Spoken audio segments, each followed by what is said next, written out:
who am I and what was my purpose? It's too much. It's too much anxiety, too overwhelming. And then there's this like narrative around divorced women, like we're bitter and angry. What are some tips that you would give women if they're interested in investing?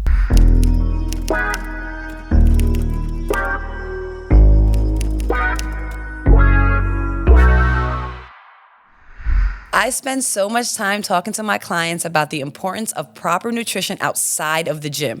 And the number one area of struggle is not getting enough protein. So Boss and Kevin developed Vita Hustle One superfoods for this very reason. This plant-based blend contains 86 superfood ingredients that support muscle recovery and overall well-being. It's not just about what you do in the gym, it's also about how you fuel your body. So try Vita Hustle One superfood in vanilla bean, dark cocoa, which is my fave, or superfood greens in the popular berry flavor. Use code MEAGAIN for 15% off your first order. Hey everyone, it's me again, your host Dominique, and Nature? Today we are so excited. We have an incredible guest on. She is a mom, which I resonate with the most, a podcaster, a venture capitalist, and just a true influencer, someone we can learn so much about. We cannot wait to have great conversation with her. Her name is Sara Love Style, and we are so happy to have you. Thank you for having me. Of course. Thanks for being on. I'm excited. Oh my gosh, we have so much to learn from. So first off, I guess I just want to hear a little bit about your background. How have you been able to manage taking on all of these different paths and career aspects and venture capitalists? It's amazing. I mean, I'm excited to hear what you have to say. Who is Sara? I know, right? Who is Sara? I am so lucky. So I'm Ethiopian, and I say that because my parents from a young age, my entire life, have always told me there's no ceiling. There's nothing I can't accomplish. Failure is a part of the journey. Fail fast, move forward. And my dad literally still to this day tells me try everything. Wow. Try everything and find what you love, and once you find it, then build a process and a system for how you operate. So I've been doing that since I was a kid, and we were actually talking about the teleprompters and media training, not knowing 20 years later that I would end up in media, but I was training and practicing and failing and starting over and over. And as I added new notches to my title and to my resume, I just gave myself the opportunity to fail. But I'm not one of those people that talks about everything that I do. By the time everyone else hears about it, I've probably failed for like 2 years, or I failed 10 times already. So I got to fail in private and then try and add something new. And then I realized, okay, I'm going to give this influencer thing a shot. I'm going to become an angel investor. I'm going to go into tech. I'm going to try my foot in VC and see what happens. And turns out I'm really good at it. And then built my confidence in the process. And even on a personal level with children, it's a massive experiment. Right. We're figuring it out every single day. And so even as we're adding more children, their personalities are different. I likely am failing every day in one area or another, or there's something that I messed up as a mom that day. But what opportunities did I have then to make it better or improve in that area? So hopefully that answers your question. That's kind of how I've navigated my entire life, even from childhood to now, is can I manifest it, and can I work towards it? And am I okay with the sacrifices that it requires to get to the next level? And sometimes the answer is no. Right. And I have to be okay with that. But if I know for me, the hard line is if I have to sacrifice my children or the process with my children and time with my kids, then I don't do it. Right. But it's that way in every aspect of my life. Try everything. You are really, I'm already thinking of all these things, right? One of the things, I guess, what do you think has been your biggest sacrifice up until this point to get you to this place? Do you want my honest answer? Yes. Myself. Yeah. But how do you Elaborate. deal with that? I know, because I can only speak from my own experience and what I've dealt with and lived with. I think as women, we get married, we get into a relationship, we have children, and we go on the back burner. And it's not to say that it's also not a privilege in some aspects. I got to be a stay-at-home mom while I was married, when I was married. And I have a nonverbal autistic son, so I was willing to sacrifice me in the process to make sure that everyone else was okay. But I remember looking in the mirror one day, baby number 2, I've got Josiah on my hip. I am like, I can tell something's very, very wrong. And I don't know what I'm looking at. And I don't know what's happening. And then the boys are only 17 months apart. So and Josiah had just had surgery. And so I'm like heartbroken over here. And then I have this new baby who's crying and needs me. I just had a C-section and I've got spit up on me and God, I'm about to cry. Oh, I know. And I remember looking in the mirror and be like, what the F is happening right now? Right. What planet am I on? I'm sleep deprived. I've got postpartum. Back then, we weren't talking about postpartum. Yep. There's nobody to talk to. I don't have friends. I feel isolated. I'm in the middle. I had the kids in the winter. And I'm like, what is happening? Right. Where am I and where have I gone? And one of my experiences was a week after I had my oldest, I actually had a heart attack. And as much as I was distraught and it hurt and it was a hurtful time, I'm actually glad it happened because it changed how I continued to live my life. Okay. And then when this situation happened with the kids and I'm looking in the mirror and I'm like, I am overwhelmed. That's before we also talked about that moms can get overstimulated. I'm overstimulated. I'm exhausted. I don't know what I'm supposed to do next. I don't have an answer for what's happening with my oldest. I've got this brand new baby who needs me. And then I was married and I have nothing I'm trying to give whatever's left to this person. And then there's nothing left for me.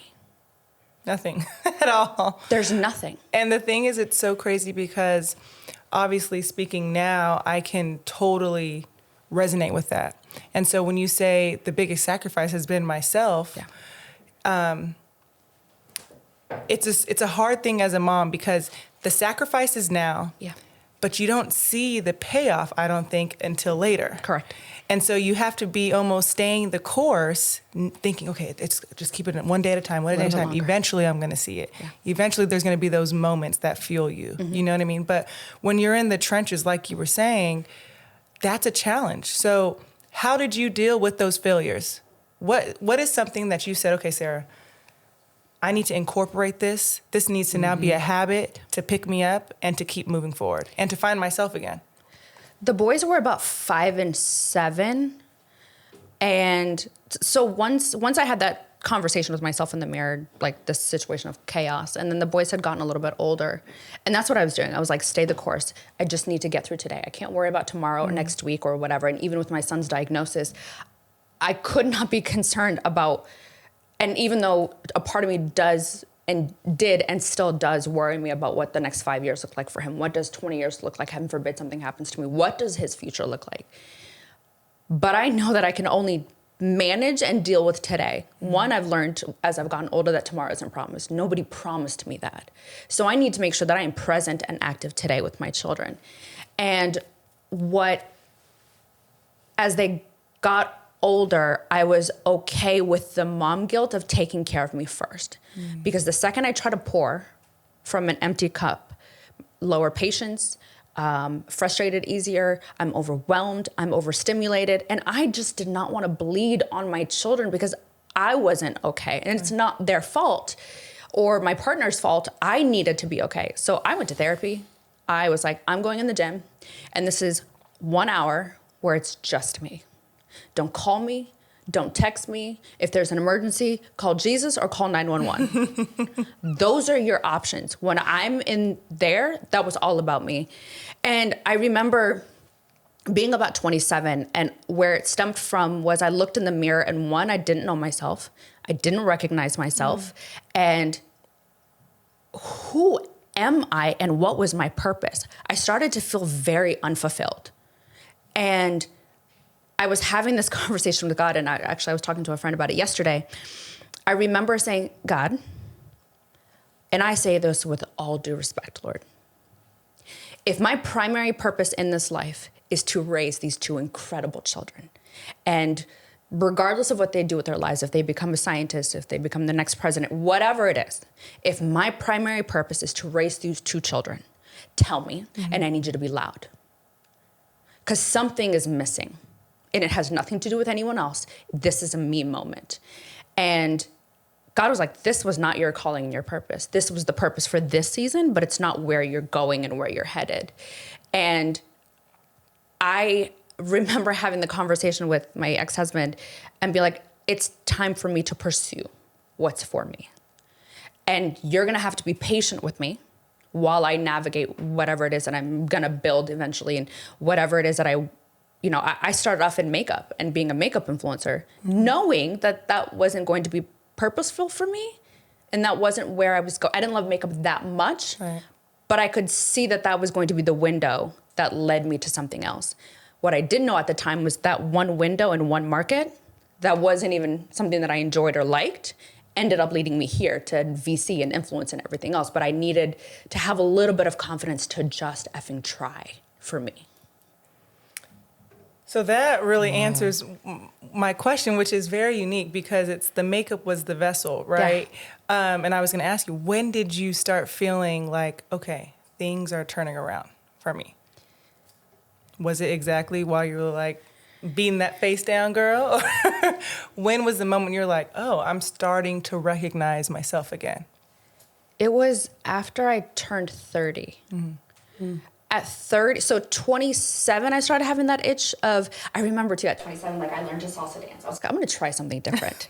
At 27, I'm gonna try to power lift. So I did a powerlifting competition.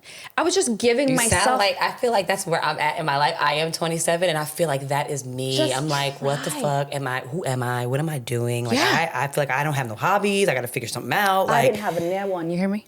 Not one. I didn't have one. Yeah, see? I'm lost in the sauce. Well, I have to say, there's something to say about being in a relationship early on and then it kind of taking the course, right? Because your identity is really attached to a person. So that was a hard sometimes lesson to learn, that's the first thing, right? That's your first thing. It's like your hobbies, what you're eating for dinner, what you're getting dressed up. I remember there was one time I'm thinking to myself, well, I'm not as young. I wasn't as young as you guys, but I was 21 when I first met Boss. And luckily we're in a great space. But I do feel like we were able to, he was 27, so he kind of lived his life and then I kind of came along, bopping my head. But you do kind of get in the phase of like, oh, my husband, or my boyfriend, he's going to like this outfit. And you're kind of like molding yourself for the other person. So then you look up and you're thinking, oh, wait. I never did that for myself. I never did this for myself. Wait, who am I? What did I used to do by myself? What do I like? What did I used to eat by myself? I learned that post like separation and divorce. I looked back and I was like, I have 2 options here. I can be like, oh my God, who am I and where am I going and what's happening and like fall apart. Or I can rediscover because I was 18. I'm now 32. Wow. Then the world shuts down. So I really don't even get an opportunity. So I built a lot of my business during the pandemic and it evolved. And then I came out of the pandemic and I was like, I love comedy. I love to dance. I'm funny. I'm witty. I love these foods.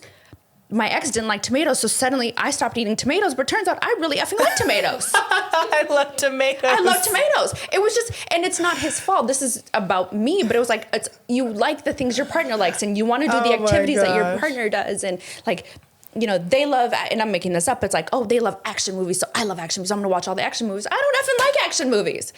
What do I like? And it's like a skit. It cracks me up. It's like, imagine the divorce papers. I no longer was able to eat tomatoes. But it's true. It's like such a small thing, but we do sacrifice, right? Those are the small sacrifices. And like of course, we're talking about much bigger sacrifices, but we do tend to do that as women. And I think it's a natural thing. 1,000%. And I would say that it's small sacrifices that really lead up to something big because it's small sacrifices about yourself that you're kind of taking away. Yeah.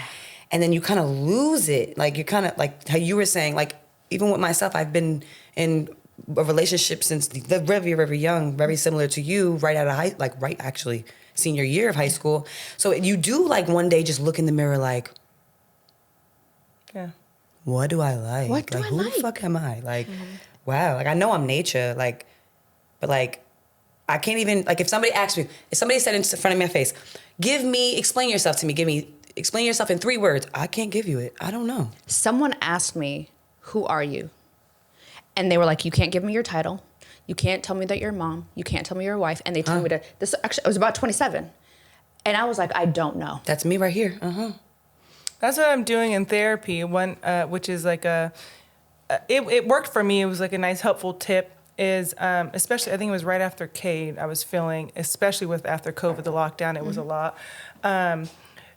He had me make a pie chart, okay, of who I am now, or who I was, okay, a pie chart, who I am now. I think I am now. What my identity is now, and then who I am looking to be. Yeah. And then how can I kind of merge those diagrams together, right? Almost like a Venn diagram. And it took me forever to start writing my current now. Yeah. I was able to fill it out perfectly of what I used to do, fill it out perfect of what I wanted to do. But then to be in the present and identify, I could not. Yeah. You know, That's it was crazy. difficult. And it's taking, I guess, a lot of failures, right, in private, like you said, to try and figure out who I am, which is a part of the reason why Nation and I are doing this podcast. So maybe this will be in our Venn diagram, right? But tell me about, like, what was failing in private for you, and how did you bounce up? Yeah, what does that look like? What is the sound that was in your head? What was the voice that was telling you, okay, girl, come on now? What did that look like?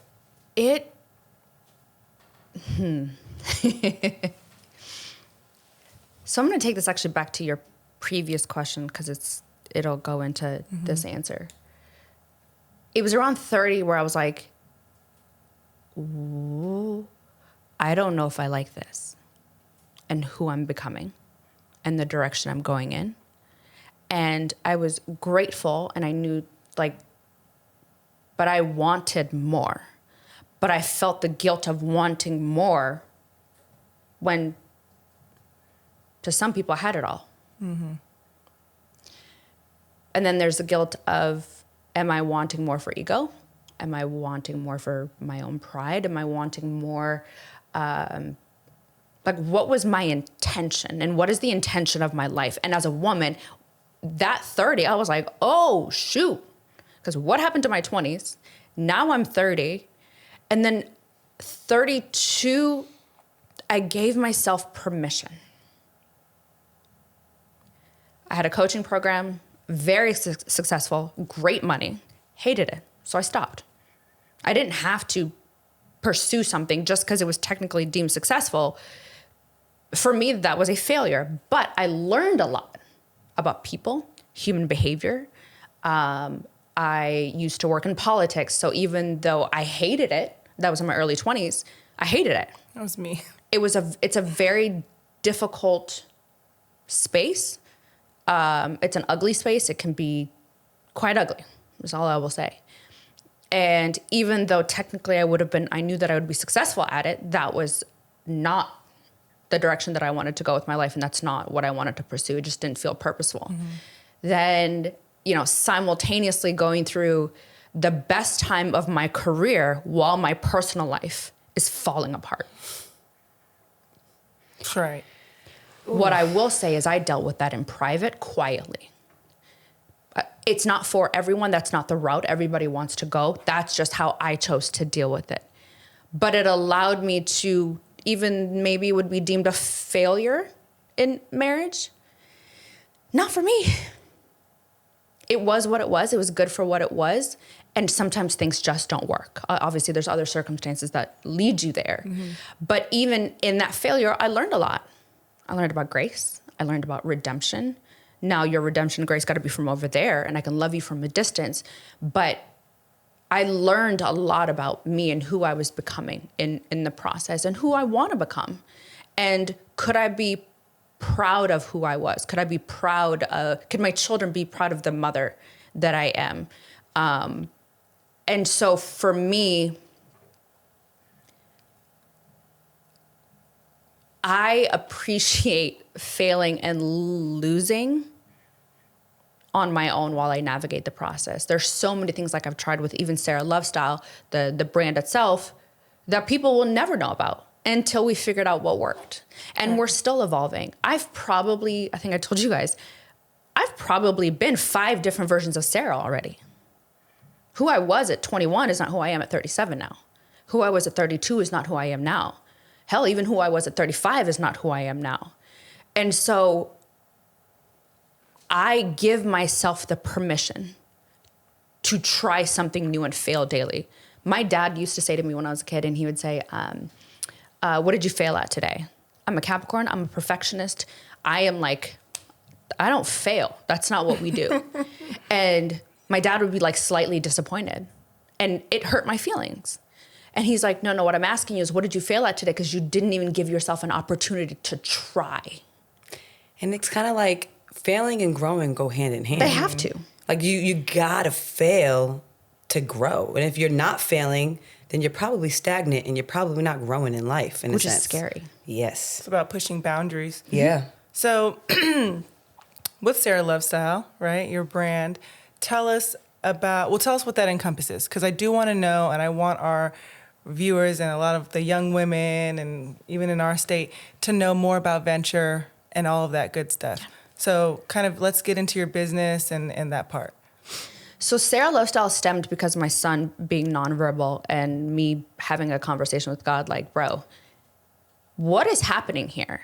And not why me, because I am made for this life. That baby is meant for me. I was meant, and I am meant to be his mother. I don't know what everybody else is doing, but I know Josiah was mine and chosen for me. He is perfect for me. But I was suing our county where I lived, and it was an awful IEP meeting. And if you've never been to an IEP meeting, it is disheartening. It's hurtful. It's heartbreaking. I've cried after every single one. And I am a thug. I do not cry. In my IEP meetings, I was a teacher. Oh, back one way. It is. Because you sit in a meeting while people tell you all the things your kid cannot do and will never do. And it's all of these negative things, and it's all the things you wish and you hope for your child. And you sit there and you just have to take it for a while until they're done. Now, what I will say is I'm a wolf, and I advocate for my son, and it's my way or no way. I don't play when it comes to advocating for Josiah. But I remember leaving that meeting just heartbroken, and I was in the shower and I was just sobbing. And I'm like, God, what do you want from me? Where do I go from here? And he was like, he doesn't have a voice, but you do, and you're squandering it. You're wasting it. And I'm like, well, what's my outlet? And he's like, you think I called you to do just makeup? Use your voice. Talk. Mm-hmm. I'm like, what am I going to talk about? And why would anyone care about what I have to say? I have nothing to contribute to people's lives. I'm not a scholar. I'm not in finance. What am I going to teach people? And he was like, how do you live your life every day? And so I started whiteboarding. And that was one of those conversations at 32 of who am I? And as I'm whiteboarding, 3 hours later, everything came back, like that diagram, came back to love. My hope is that when anyone meets me or they come to my page or anyone who does work with me, that even through the tough parts, I hope that they would feel love. I hope that they feel seen. I hope that I'm kind. I hope people won't remember my name, but I hope to goodness they remember how it made them feel. And I hope that my love for Christ and my love for God is what comes out. Because sometimes the only Jesus or the only God version that people will meet is you. So I'm very careful about how I move in this life. And God was like, well, start there. And so even though my first name is Sara, I was like, oh, this isn't a lifestyle. This is my love style. I move in love. That is so cute. I love that. And building it out and watching it evolve. And then, it all happened very quick. So I've been on social media 9 years now. So it was fast and slow. But the evolution started happening very fast. But once I was in my purpose with Sara Love Style, though, it happened fast.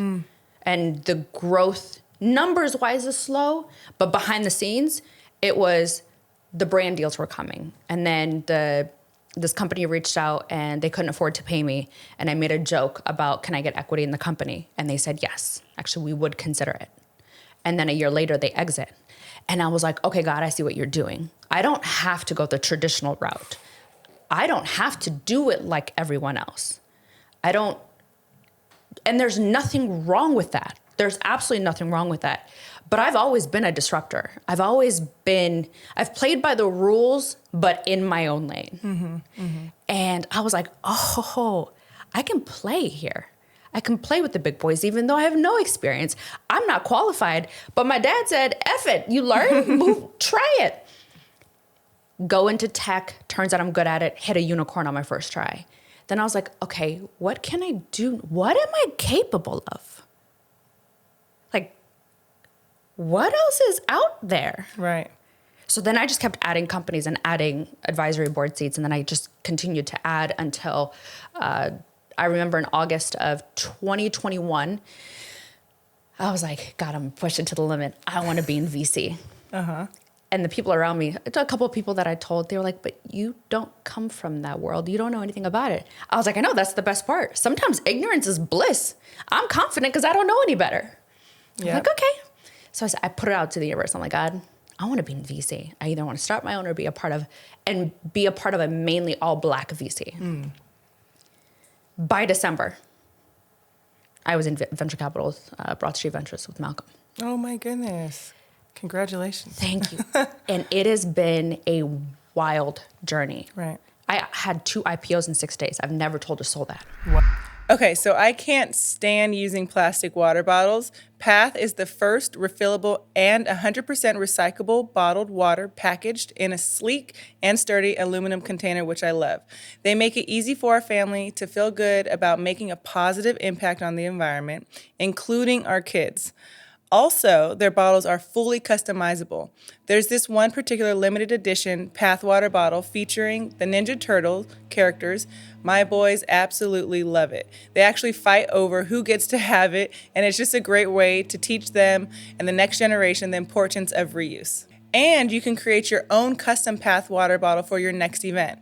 I was actually just thinking about it. I wish for all of our 3 gender reveals that we were able to have a team girl or team boy water bottle for the party. Of course, it would have been all team boys. But so visit drinkpathwater.com to check out the coolest designs and to create your own today. It really actually, and my husband and I talk about this, he's in the VC realm, and it's, of course, you have the behind the scenes of how everything needs to be maneuvered and all of that stuff. But it is kind of an art first. Yeah. You know what I mean? And so if you're good at that, then, it's just, the ball just keeps rolling. Yeah. So it makes sense of what you're saying. What's interesting is I think what I've learned is we're overcomplicating it. Mm-hmm. Even with the angel investing. Like for me, I know that I use the same toothpaste every day, right? I know that there are millions of people who use the same toothpaste. So why wouldn't I buy stocks and shares and invest in the one thing that I'm using consistently? Literally. If I'm like, I'm going to give a secret here. I know that I love Louis Vuitton. I had to check myself. Every time I think about buying a purse, I go and invest it in Louis, which is actually a very good investment, by the way. Great stock. We all love Louis Vuitton. But it's like, okay, so I love, let's say, Savage Fenty, and I love, Fenty the makeup. Let's say you drink Hennessy. Mm-hmm. LVMH has stock. Mm-hmm. It's like not overthinking. Even the way that I invest in, when I do the angel rounds, I invest, the people is the number one thing. The founder is everything. Yes. Then is there a great product? Is it a product I would use? Is there a market for it? And obviously there's a whole bunch of background research and due diligence. But it's like, do I like the product and do I trust the founder? Right. That's it. Everything else we can navigate. And by the way, having that same mindset of like not being scared to fail, because sometimes you may invest in something and the founder ends up going off on a vacation somewhere and lives in Italy and stays there. Whatever it is. I've seen it happen. That they could be doing. But that's the risk, right? Scared money don't make money, though. Exactly. Be okay to fail for something bigger to come. You know what I mean? Hell, I took a $16,000 loss on my first investment. You have to be willing to do it, but And I then went it against my comes instincts. back. You went against who? My instincts. I knew it was a bad deal. See, and that's the art in it. Mm-hmm. So with that, I'd like to know, what are some tips that you would give women if they're interested in investing or in venture? What would you give them to even start or try moving forward? From a practical standpoint, make sure you've got a Roth IRA. Make sure you have one for yourself, for your children. If you have a 401k in a company and they match it, absolutely do it.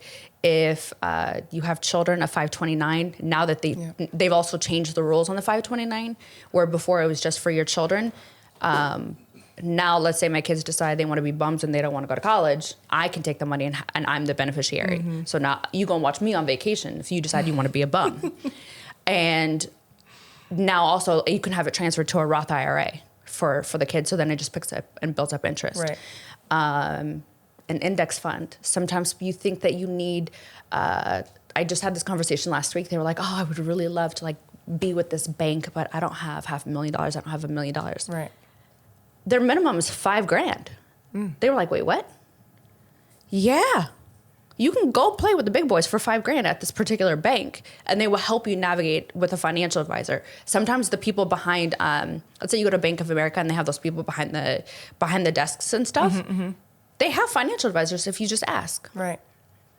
So there are so many ways that you can do it practically from a day-to-day standpoint or like a month-to-month standpoint. Relationship building is everything in my world.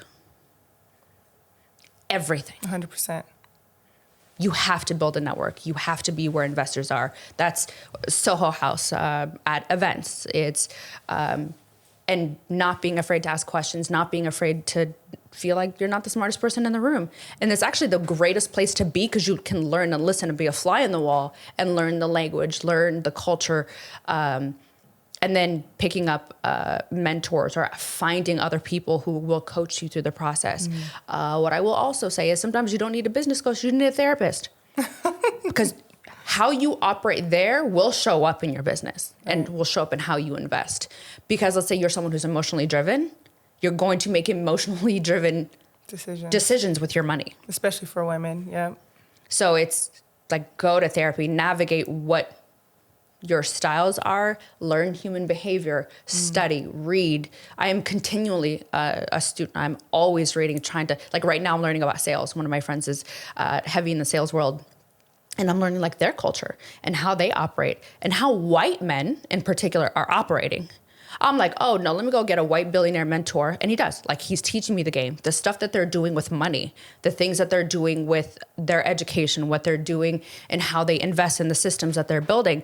I'm like, oh, I need a system and a process for every aspect of my life. That's what I was going to ask you. How has it been navigating as a Black woman in this space? It's interesting.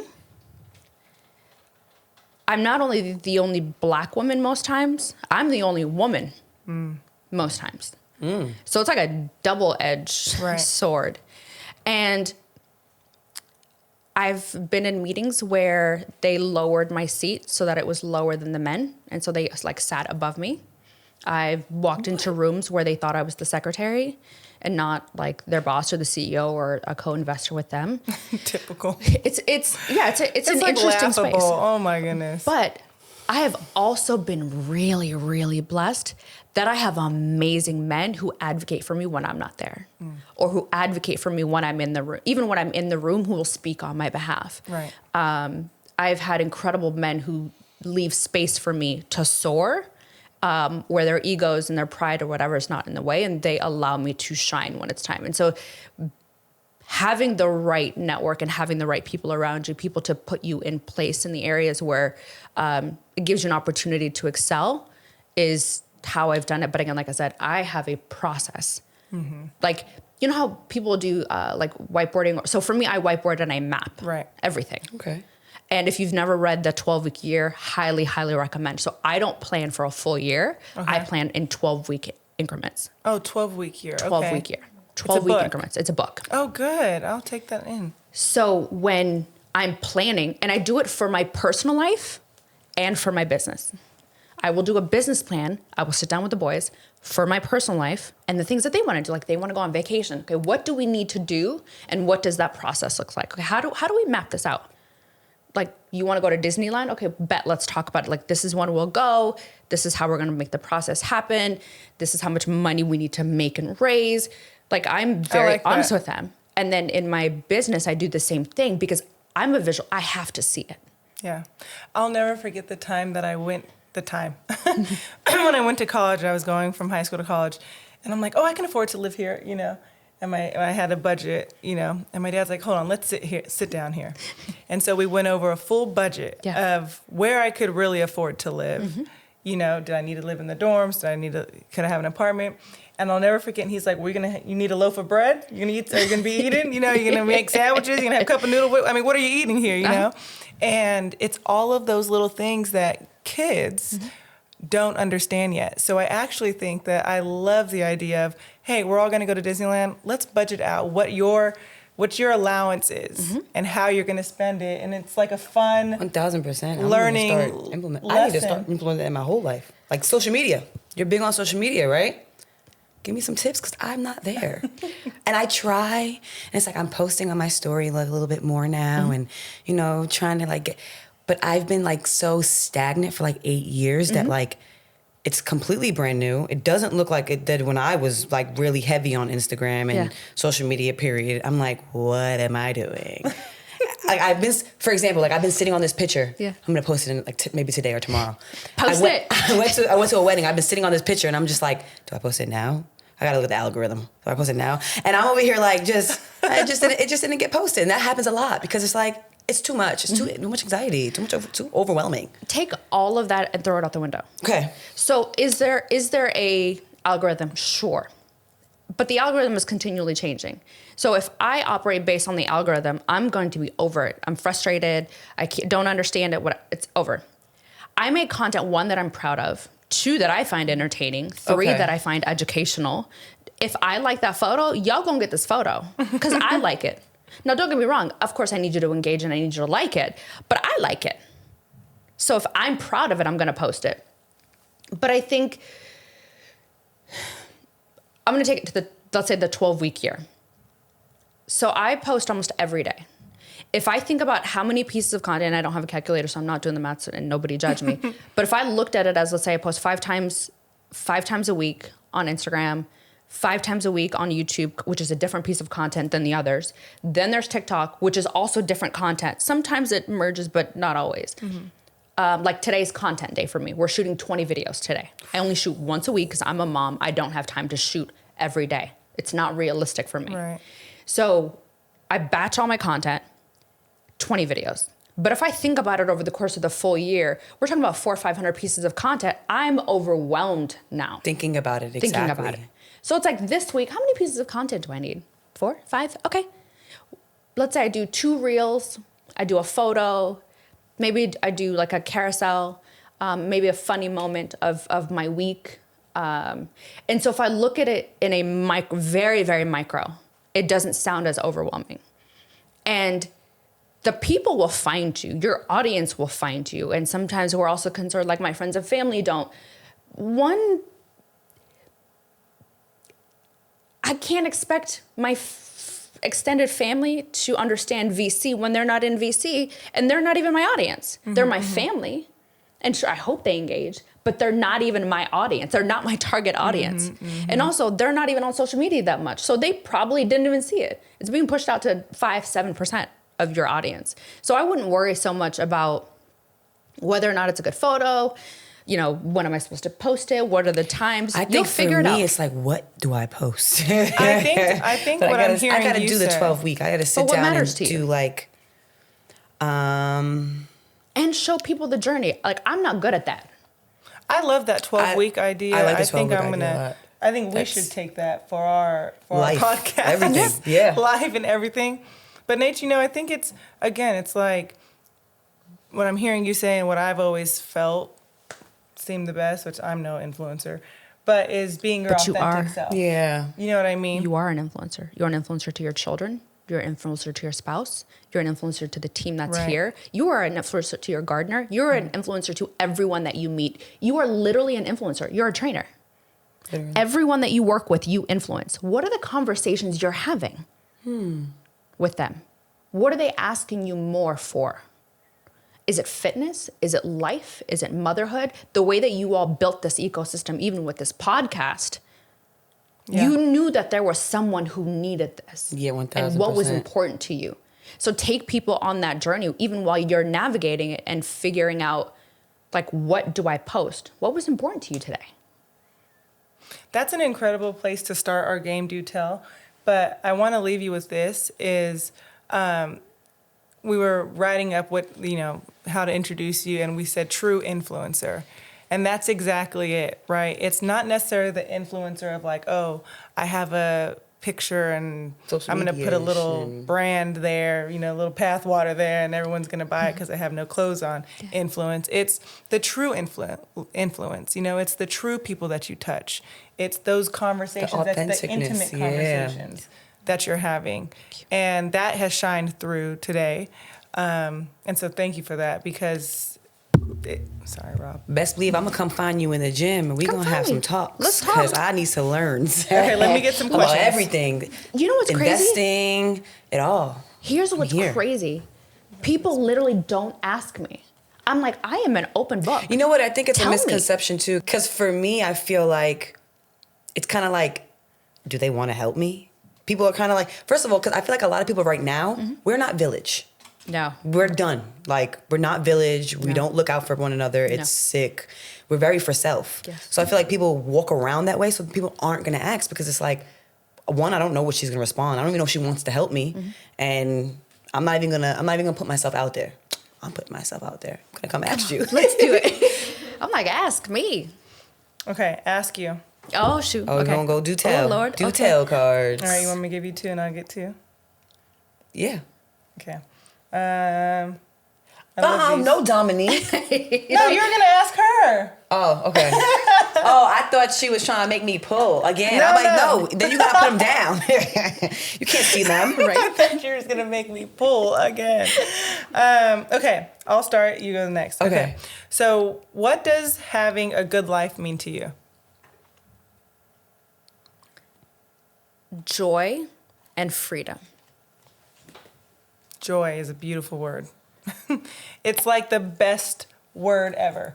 It sure is. Because it's from within. I look at my little baby Cruz right now, and he's just so joy. joyful. Yeah. He's just so thrilled. I mean, it's just like the pure happiness. Joy. I love that. I want to be happy. But also, joy, especially as adults, is a choice. Yeah. And so choosing that daily. Every day. Every day. Even if you wake up and something's a little off, I'm joyful today. I'm joyful I'm gonna today. change it. Whatever I gotta do. And sometimes it's just a moment. Is it oh my God, today, like I had this conversation with my son. Today was a rough day.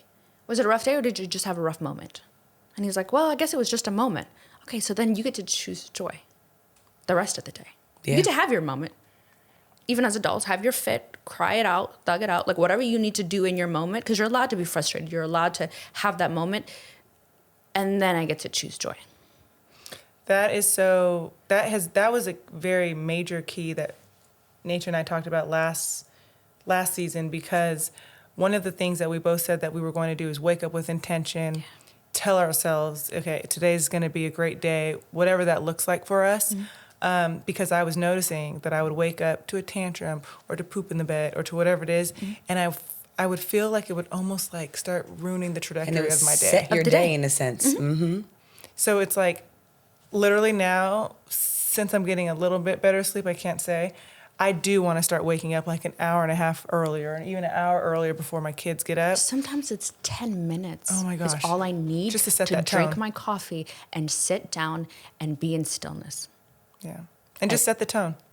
So, oh my gosh, having a hot cup of coffee as a mother, baby, that's it. Oh, what's that like? Listen, and not having to reheat it 14 times.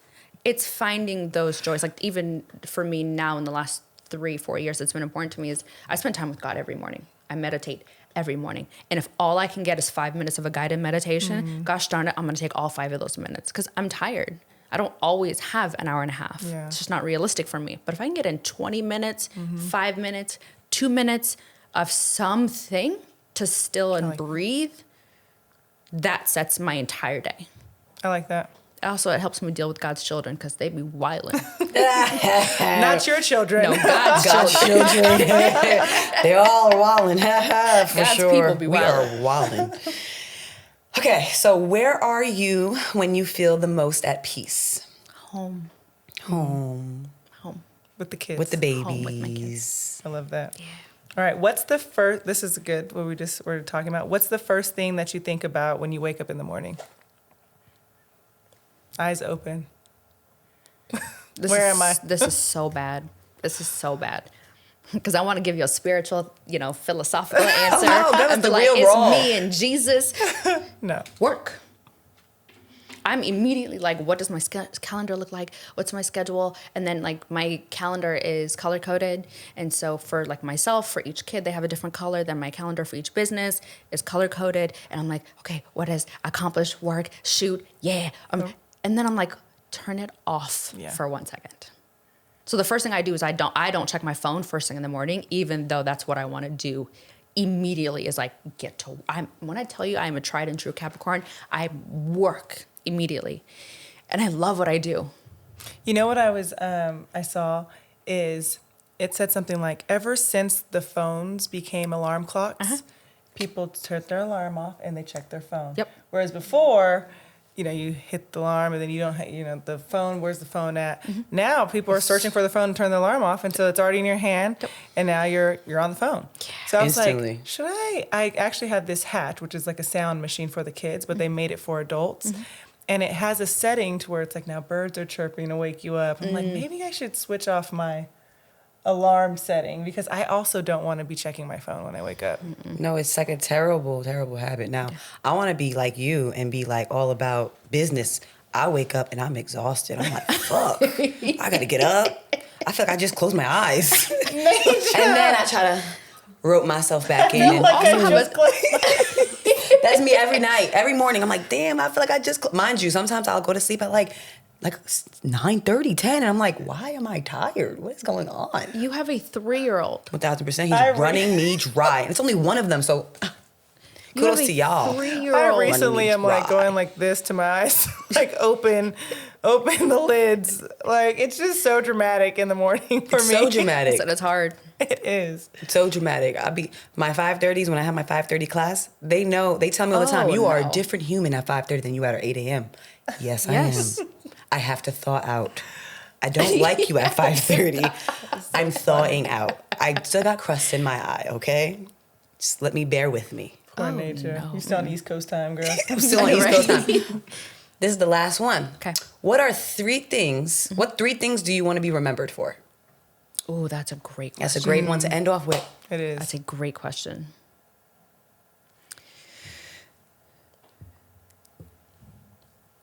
One, I was impactful in some way.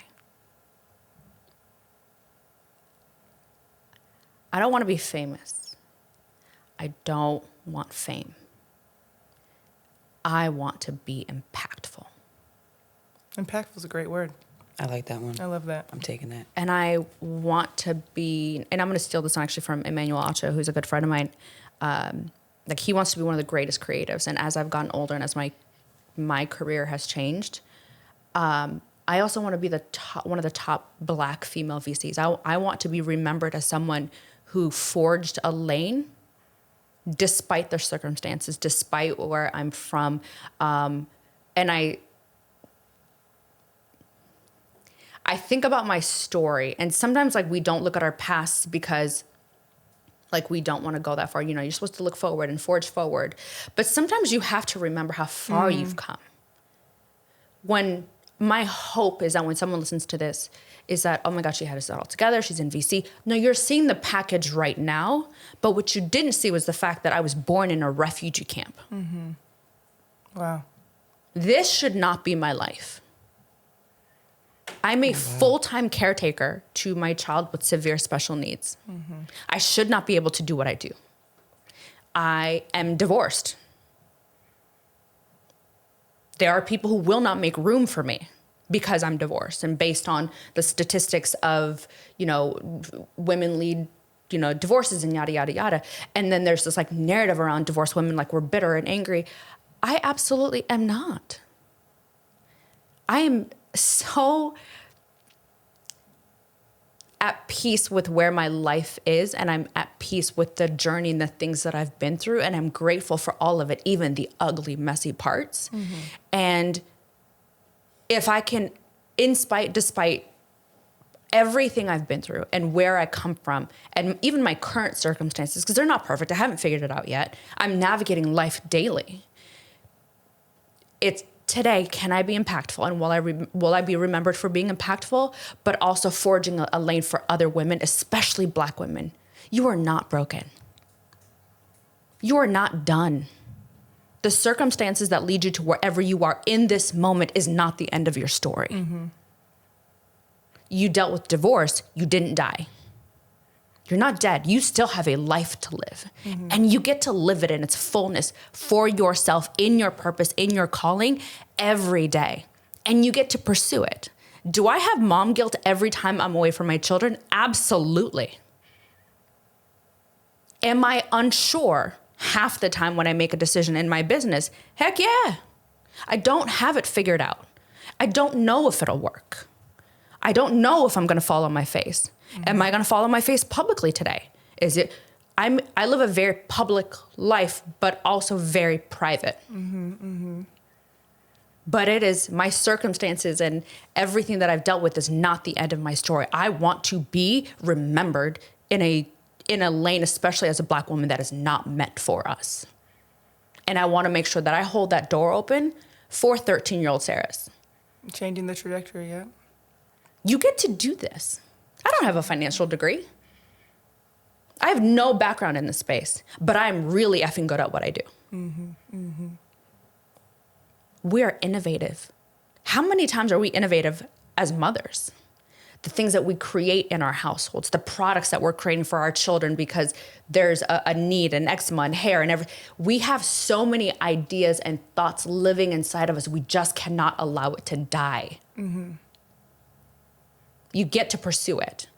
And my hope is that that's the story that I get to tell and be remembered for, and be like, oh, I decided I was going to go on VC, or I was going to become an angel investor, or I was going to try and fail every day because Sarah gave me the opportunity and the permission that maybe I needed, that motivation that I needed in that moment. So I wouldn't even say 3. I would probably say, and then I want my children to remember me. I love that. Not as the venture capitalist, not as the influencer. I want them to remember my mom was a badass and my mom was dope. And she was there and we had these members. And then they continued the legacy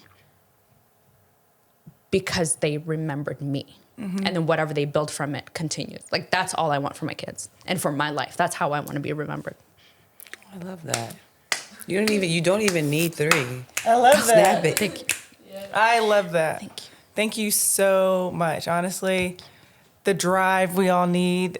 I mean, the passion to just not give up. Keep going day by day. Keep going. I love it. One foot in front of the other. If you fall, just get the fuck back up. Get up.